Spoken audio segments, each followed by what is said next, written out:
Initiating Process Group.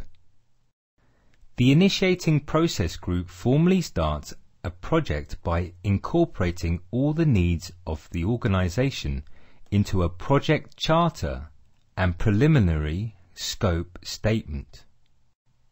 Now, what is project charter and preliminary scope statement? We will learn more about them in the knowledge area lessons, but let me introduce you to these two terms here briefly.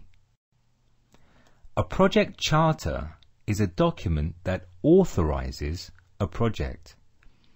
It's basically a formal go-ahead on the project by the organization's senior management.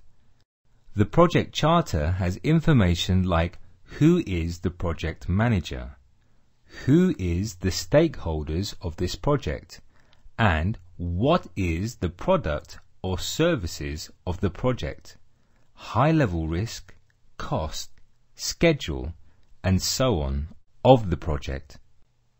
A preliminary scope statement is a high-level project requirement document.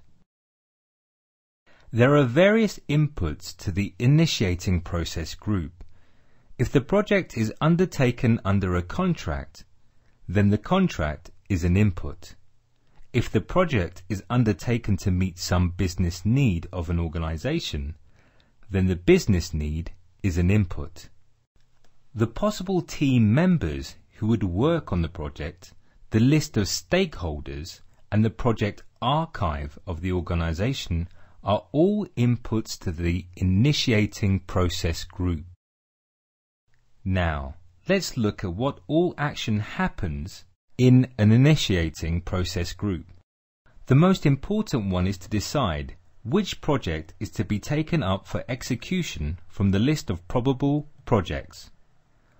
Once the project is decided, the next action is deciding the project manager and his or her authority. When I say authority, it's basically deciding what kind of decisions he can take and which ones he can't. The high-level risk, assumptions, and constraints are also identified during the project initiation phase.